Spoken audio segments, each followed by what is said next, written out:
Good evening साथियों। एक बहुत बड़ी गुड न्यूज लेके आया हूं आपके सामने। नियोजित भाइयों, एकदम आप निश्चिंत रहें। बहुत बड़ी है, बहुत बड़ा खुलासा है, बहुत बड़ी साजिश है। सरकार को सब पता होता है आपको कहां चोट पहुंचाएगी। आप ये समझिए, बातों को हमें समझना होगा। देखिए दोस्तों, एक चीज ध्यान दीजिए कि हम नियोजित बहुत बड़े फायदा हम लोगों को मिलने जा रहा है। आज एनसीजेसीएम और सरकार की बैठक हुई थी। एनसीजेसीएम 28 संगठनों का एक संगठन है, जो कर्मचारियों का संगठन है, और उसने अपना सुझाव सरकार को दिया है। ये समझिए, एनसीजेसीएम 28 संगठनों का, ये कर्मचारियों का 28 लोगों का संगठन है जो सरकार को सुझाव दिया है। अब सरकार को सुझाव क्या है? 8वां पे कमीशन में। ये समझिए, इस झोल को समझिए कि क्या सुझाव दिया है और उसमें नियोजित को कहां फायदा होने जा रहा है। इस नियोजित के नियमावली को सरकार क्यों समाप्त करना चाहती है, अब खुलासा हुआ है। सरकार पहले से जानती है। और एक बात बता दूं मैं आपको, बड़ी मछली हमेशा छोटी मछली का शिकार करते हैं, या जान लीजिए इतना। ये 7th CPC या 8th CPC जो भी कमीशन होता है, उसकी मॉनिटरिंग कौन करता है दोस्तों? तो बड़े आईएएस अधिकारी होते हैं। बड़े आईएएस, जो बड़े आईएएस अधिकारी होते हैं, आईएएस जो सचिव, प्रधान सचिव, बड़े ओहदे पर पहुंच जाते हैं, वही इसकी मॉनिटरिंग करते हैं, वही इन चीजों को बनाते हैं। 8वां पे कमीशन हो चाहे 7th पे कमीशन हो, सब वही आंकड़ा तैयार करते हैं। तो पहले आपको उसमें बड़ी मछली और छोटी मछली का एक आंकड़ा समझा देते हैं दोस्तों। 7th पे कमीशन में ये जो मैं 10,000 दिखा रहा हूं, ये 53,000 दिखा रहा हूं। इसमें छोटे कर्मचारियों को बहुत बड़ा नुकसान हुआ था 7वें वेतन आयोग में।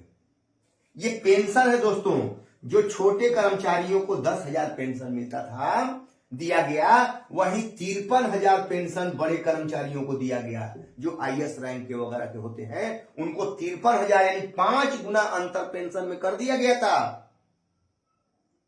तो वो अपने तो उठा लिए इसको, 53,000 5 गुना बढ़ा लिए, और छोटे कर्मचारियों को 10,000 कर दिए। कितना बड़ा झोल था। छोड़िए इन चीजों को, अभी आगे बढ़ते हैं। अभी 8वें वेतन आयोग में क्या हम लोग को लाभ होने जा रहा है, ये समझिए। अब दोस्तों, ये 8वां वेतन आयोग में 1300 से 1900 का ग्रेड पे होता है दोस्तों। 1 और 2 लेवल 1 और 2, दोनों लेवल में 1300 से 1900 तक का वेतन आता है। 2 लेवल है ये, 1 और 2 लेवल। अब ये सरकार, ये सुझाव जो गया है 28 संगठनों का, उस सुझाव में कहा है इन संगठनों ने कि दोनों ग्रेड को मिला के 1 कर दीजिए। ठीक है, दोनों ग्रेड 1 हो जाएगा, यानी 19,900 से 63,200, जो 18,500, 18,000 से 56,900 था, 1 का, और 2 का था ये, इसमें अंतर था। लेकिन अब दोनों का क्या हो जाएगा? यही हो जाएगा, 19,900 से 63,200। ये चपरासी वगैरह का ग्रेड होता है दोस्तों। अब समझिए, ये फायदा हो गया कि नहीं हो गया? ये बड़ा वाला इसको भी मिल गया, 1 को भी फायदा हो गया। अब समझिए बात को, 1 वाले को जो 18 से 56 था, वो सीधे 19 से 63,000 हो गया, बढ़ गया इसमें। समझ गए बात को? ये दोनों को मिलाने का सुझाव दिया गया है। अब हम लोग दोस्तों किस कैटेगरी में आते हैं? हम लोग लेवल 3 और 4 में आते हैं, जिसमें 2,000 क्लर्क लोग आता है, और 2400 जो ग्रेड पे था हम लोग का, उसमें 3 और 4 आता है 2,2400, जो बेसिक ग्रेड और स्नातक ग्रेड के शिक्षक आते हैं, दोनों ग्रेड में, जो हम लोग की नियमावली में है, 2020 वाली नियमावली में है। और इसको लेवल में जब डाल दीजिएगा तो 3 और 4 लेवल और दोनों को मिलाने जा रही का सुझाव है, जो सरकार निश्चित मानेगी। अब दोनों हम लोगों का वेतन, मूल वेतन 21,700 था 2000 ग्रेड पे का, 21,700 जिसमें सरकार ने कटौती कर लिया था, हमको 21,400 दिया था, वही 410 का अंतर रख दिया था। देखिए दोस्तों, यही 7वां वेतन आयोग में 410 का अंतर जो राकेश सांडिल जी समझा रहे हैं, वही अंतर है ये जो सरकार ने रख दिया था, कम कर दिया था इसमें। लेकिन दिया था, ये समझिए करीब रखा था, दूर नहीं रखा था। वो करना है सरकार को, लेवल 3 और 4 में ही हमको रखना है। और जब दोनों मिल जाएगा तो हमको तुरंत यही 25,500 से 81,000 हमको तुरंत लाभ मिलने जा रहा है दोस्तों। दोनों एक मिल जाएंगे तो ये अब हो जाएगा 2400 ग्रेड पे वाला, 2,000 वाले को भी 2400 वाला मिलेगा, और इसमें 1300 वाले को भी अब 19,000 वाला मिलेगा।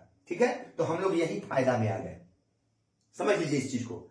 हम लोग यही लेवल में डाल जाएंगे, हम लोग का सीधा अब हम लोग इस लेवल में आ जाएंगे, 2,000 वाला सीधा 2400 लेवल में आ जाएंगे।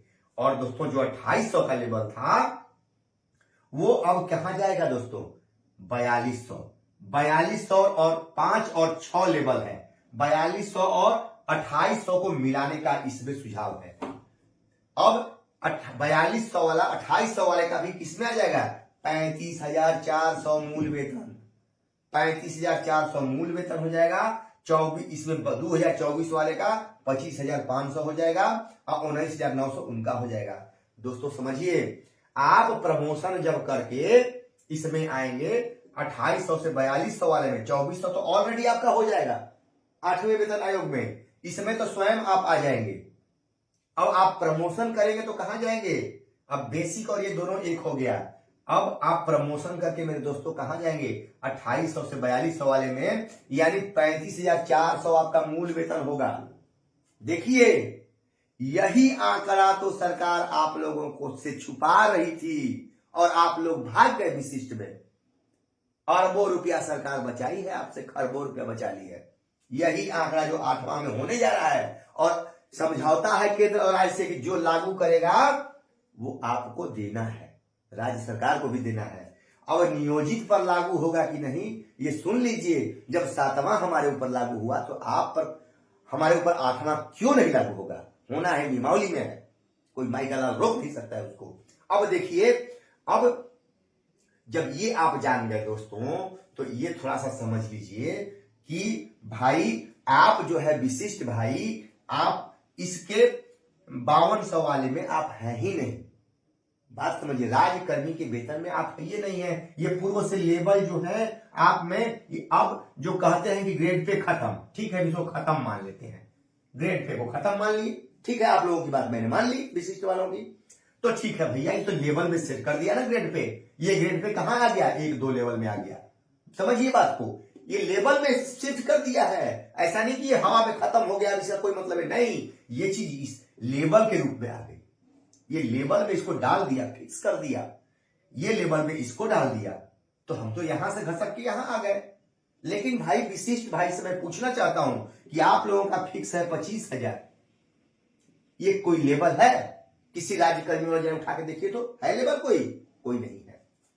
समझिए बातों को, ये नियोजित की विजय है, सरकार हार रही है, सरकार परेशान है इसी बात से कि नियोजित वाला नियमावली तो ये सब जाएगा नहीं तो खत्म कैसे होगा। सरकार नियोजित के नियमावली 2020 को खत्म करना चाह रही है कि इसमें से सारे नियोजित निकल जाए, विशिष्ट बन जाए, काम खत्म, 5200 का खेला खत्म ही कर दो।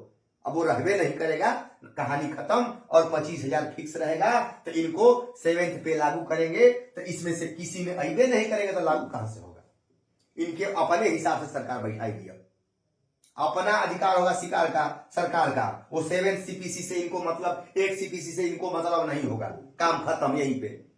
सरकार के अब बिहार सरकार के रहमो करम पे होंगे, और हम केंद्र सरकार लागू करेगी, जब कर्मियों पर लागू करेंगे, केंद्रीय कर्मियों पर लागू होगा, राज्य कर्मी पर ये लागू करेंगे तो हमारे ऊपर लागू होगा। ऐसा नियमावली में सरकार हमारे कही है, उसी बात से डर करके नियोजित नियमावली को खत्म की जा रही है, समझिए। और अब भी जो विशिष्ट भाई हैं नहीं गए हैं, आप रुक जाइए, इस चीज को समझ लीजिए। बहुत बड़ा आंकड़ा देखा हूं, न्यूज को जाके देखिए। हम एक एक चीज ध्यान रखते हैं, परिश्रम करते हैं, तब आप लोग पहुंचाते हैं। ये आप समझिए इन बातों को। ये बहुत बड़ा आंकड़ा दिया हूं और नियोजित के लिए बहुत बड़ी खुशखबरी है कि अब नियोजित भाई छोड़ करके भूल कर मत जाना, अन्यथा कपार पीटोगे कपार। मैं कह दे रहा हूं, सिर पीटना पड़ेगा। ये जो मैं दे रहा हूं ना, बहुत परिश्रम करता हूं इस पे, 2 घंटा बैठा हूं मेरे भाई, तब जाके ये आंकड़े निकाला हूं। और उसमें कई भाई लगातार फोन कर रहे हैं, उनके क्योंकि मेरा कंसेप्ट नहीं हो पाता है, बैठ नहीं पाता हूं, क्योंकि इतना फोन भाइयों का आता है कि मैं परेशान हो जाता हूं।